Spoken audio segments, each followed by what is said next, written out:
For more than 50 years, Robert Duvall carried the image of one of Hollywood's most respected men. Calm, disciplined, private, the kind of actor who stayed far away from scandals while other stars destroyed themselves chasing fame. Audiences admired him. Directors trusted him. Younger actors saw him as the last symbol of old Hollywood class. But behind that quiet image was a silence hiding something much darker. Now, at 94 years old, Robert Duvall has finally broken that silence. And what he revealed shocked everyone. Before we uncover the 6 Hollywood legends Duvall could never forgive, make sure to subscribe to the channel and turn on notifications. If you love untold celebrity stories, hidden Hollywood feuds, and the dark truth behind America's biggest stars, you won't want to miss this video. Because the deeper this story goes, the more painful and unbelievable it becomes. The first name alone stunned audiences: Al Pacino. Long before they became cinema icons, Duvall and Pacino were struggling actors, sharing a tiny apartment in Beverly Glen. They survived on canned noodles, cheap rent, and impossible dreams. They called each other brothers. Back then, success had not divided them yet. But everything changed during The Godfather Part 3. When Paramount delivered the contracts, the difference was brutal. Pacino was offered $5 million plus a percentage of the profits. Duvall received only $1 million flat. To the studio, it was business. To Duvall, it felt like humiliation. The message was clear. One man mattered more. Without arguing, Duvall quietly folded the contract, stood up, and walked away. Hours later, Francis Ford Coppola reportedly received a fax with one cold sentence: "I won't return just to stand in someone else's shadow." That moment quietly destroyed a friendship that had lasted more than 20 years. When the studio tried to settle the growing tension between Robert Duvall and Al Pacino, the damage was already too deep. Duvall refused to compromise, and Pacino refused to reduce his massive salary. What began as brotherhood during the early Godfather years quietly collapsed into bitterness. Years later, Duvall finally revealed the wound behind his decision. "You can't preach family on screen and forget it off screen," he said. To him, the issue was never just money. It was respect.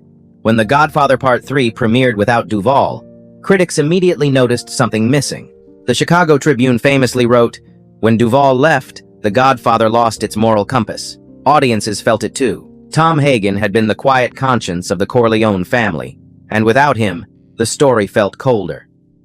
The friendship never recovered. At the 2011 Oscars reunion, cameras captured both men standing only feet apart, expressionless and distant, avoiding eye contact like strangers who shared a painful past. But the deeper betrayal came from Francis Ford Coppola. To Duvall, Coppola wasn't just a director. He was the man who changed his life forever after casting him as Tom Hagen in 1971. For years, Duvall admired him like a teacher. But during Apocalypse Now, the relationship began to crack. Under brutal heat, Duvall reportedly collapsed from dehydration while filming the famous napalm scene.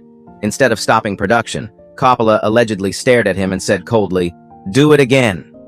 The light isn't right. The film became a masterpiece, but Duvall never looked at Coppola the same way again. And when The Godfather Part 3 later offered him only a fraction of Pacino's salary, whatever trust remained finally died forever. Francis Ford Coppola reportedly tried to repair the damage between himself and Robert Duvall. He sent handwritten letters filled with apologies and memories from their legendary years together. But Duvall never answered. No phone calls, no meetings, no final goodbye. The silence became permanent. What once began as admiration slowly turned into quiet contempt. And for Duvall, no disappointment cut deeper than Marlon Brando, the idol who eventually became the enemy. When Duvall first stepped onto the set of The Godfather in 1971, he believed he was about to work beside the greatest actor alive. He had spent years studying Brando's performances in On the Waterfront and A Streetcar Named Desire, memorizing every movement, every pause, every breath. To him, Brando was more than a movie star. He was acting itself. Then Brando arrived, 2 hours late, cigarette dangling from his hand, dark sunglasses covering his face, assistants surrounding him everywhere he walked, and instantly, the illusion shattered. Brando refused rehearsals, ignored structure, and constantly changed dialogue without warning. Cue cards were taped to walls, furniture, even onto the backs of actors because he refused to memorize lines. For Duvall, who believed acting demanded discipline and precision, The chaos was unbearable. Years later, Duvall would describe Brando with a sentence that stunned Hollywood. He was the soul of the film, and the enemy of every actor inside it. The breaking point came when Paramount secretly awarded Brando an extra bonus, while the rest of the cast fought for respect. Then came the 1,973 Oscars, when Brando famously rejected his Academy Award through a televised political protest. America applauded. Duvall felt betrayed. "He turned our work into a protest," he reportedly told a friend afterward, convinced Brando cared more about attention than the craft itself. From that moment on, admiration curdled into bitterness. When Brando died in 2004, Duvall refused to attend the funeral. Instead, Coppola allegedly received a plain white card with only 3 chilling words written inside: "Let it end." To Duvall, the man he once worshipped had become the symbol of everything rotten about Hollywood ego. But perhaps no filmmaker angered him more deeply than Stanley Kubrick. At a 2010 Hollywood Reporter roundtable, Duvall shocked everyone by openly attacking the legendary director. Stanley Kubrick was an actor's enemy, he declared. The room instantly fell silent. Ryan Gosling reportedly looked stunned while Jeff Bridges laughed nervously. But Duvall wasn't joking. He believed Kubrick's obsession with endless retakes, sometimes forcing actors through 70 or even 100 takes, wasn't genius. It was cruelty disguised as perfectionism. How can anybody tell the difference between the first take and the 70th? Duvall once asked bitterly. To him, Kubrick didn't guide actors. He exhausted them. Robert Duvall's hatred for Stanley Kubrick only deepened after watching the disturbing behind-the-scenes footage from The Shining. In the BBC documentary, actress Shelley Duvall was shown swinging a baseball bat again and again, while Kubrick coldly demanded more takes, 127 times. To many filmmakers, it was proof of Kubrick's obsession with perfection. To Robert Duvall, it looked like psychological torture. He drained actors instead of directing them, Duvall reportedly told friends years later. The experience became even more unsettling when Kubrick personally invited him to discuss a possible role in the Aryan Papers. Duvall expected a conversation about character, emotion, or humanity. Instead, Kubrick reportedly spent nearly 30 minutes talking only about lighting patterns, camera movement, and visual rhythm. Not once did he mention feelings. The air in that room felt colder than a morgue, Duvall later admitted to a reporter. Hollywood critics continued praising Kubrick as a visionary genius, but Duvall refused to join the worship. In a brutally honest Esquire interview, he delivered a sentence that stunned the industry. He was a genius, but a genius without a heart. That single remark quietly turned much of Hollywood against him. Then came Robert De Niro, not an explosive feud, but a cold war fought through silence and subtle insults. Publicly, both men remained professional. At award shows, they shook hands politely and smiled for cameras, but insiders claimed the tension between them never disappeared. Duvall once summarized his feelings with one cutting line: "He's very good at playing Italians." At first, it sounded like praise. It wasn't. Behind the comment was Duvall's belief that De Niro had transformed acting into a spectacle of weight gain, costumes, accents, and endless transformation while losing emotional simplicity underneath. Their rivalry intensified after The Godfather Part 2, when both actors became icons of serious American cinema.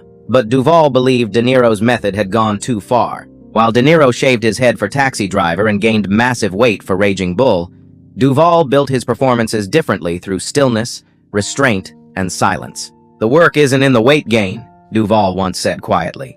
"It's in the silence." Hollywood immediately understood who he was talking about. To Duvall, De Niro represented a dangerous shift in acting culture, a world where transformation mattered more than truth. And though neither man openly attacked the other, the distance between them lasted for decades. Hollywood praised Robert De Niro as the ultimate master of transformation. Critics celebrated the dramatic weight gain, the altered voices, the shaved heads, and the obsessive preparation that turned every role into an event. Audiences saw brilliance. Robert Duvall saw something very different. To Duvall, De Niro's acting style represented a dangerous illusion proof that obsession could disguise itself as depth. While the industry applauded physical transformation, Duvall believed true acting lived somewhere quieter, buried beneath silence and restraint. "The work isn't in the weight gain," Duvall once said. "It's in the silence." The line sounded simple, but Hollywood understood exactly who he meant. Duvall privately warned younger actors that worshipping method acting too much could eventually turn performers into parodies of themselves. In his eyes, acting was never supposed to become a circus of accents, costumes, and suffering designed to impress critics. Years later, when De Niro began starring in broad comedies like Meet the Parents and Analyze This, Duvall reportedly muttered backstage, "There's the mask cracking." It was one of the coldest insults he ever delivered. Yet De Niro refused to respond publicly. Calm and composed as always, he simply told reporters, "Bob's a serious actor. We just have different energies."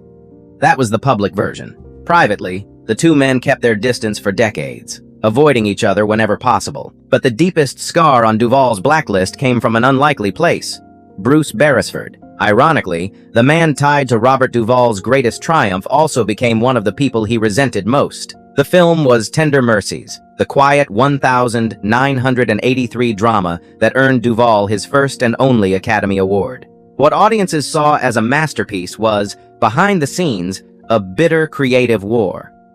During filming in Texas, Beresford demanded endless retakes, trying to slow and reshape Duvall's performance. Duvall exploded, insisting a broken alcoholic would never speak carefully or move with elegance. When the director refused to compromise, Duvall crossed a line few actors would dare cross. Without telling anyone, he secretly filmed one of the movie's most emotional scenes, the church performance at dawn. That stolen take became the emotional heart of the film. But the bitterness never disappeared.